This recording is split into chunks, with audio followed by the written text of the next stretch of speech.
Vignan college లో drive ఉందని వెళ్ళిన ఫస్ట్ రౌండ్ లోనే మా విజయ్ గారిని ఈ మాట అన్నారు. అరే ఓపెన్ చేయి అయితే. అసలు ఏమైందంటే మామ మార్నింగ్ సుభాష్ గారు కాల్ చేసి విజ్ఞాన్ కాలేజ్ లో డ్రైవ్ ఉంది షార్ప్ 8 కల్లా రమ్మన్నాడు. అంతే షార్ప్ నేను 9 కల్లా వచ్చేసాను. ఇంకా వెళ్ళాక చూస్తే ఎప్పుడు కాలేజ్ రని మా విజయ్ గారు ఈ రోజు డ్రైవ్ కి వచ్చాడు జాబ్ కొట్టేద్దామని. కొంచెం సేపు సెమినార్ హాల్ లో కూర్చోబెట్టి కంపెనీ గురించి ఎక్స్ప్లెయిన్ చేసి ఎగ్జామ్ రాయడానికి ల్యాబ్స్ కి అయితే వెళ్ళమన్నారు. ఎగ్జామ్ రాయడానికి మా ఫ్రెండ్స్ అందరూ చాలా కాన్ఫిడెంట్ గా ఉన్నారు. అదే కాన్ఫిడెన్స్ తో ఎగ్జామ్ రాయడానికి అయితే వెళ్ళాము. కానీ ఎగ్జామ్ అయ్యాక ఎలా రాసామని మా ఫ్రెండ్స్ అడిగితే ఒకటే మాట అన్నారు, మాకే ఇలా ఉందంటే ఇక మా విజయ్ గారి పరిస్థితి ఏంటో. అయ్యా లోపలంతా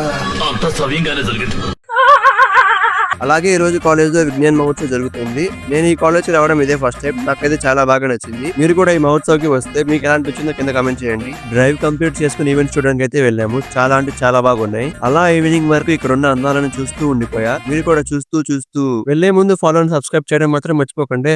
బాయ్.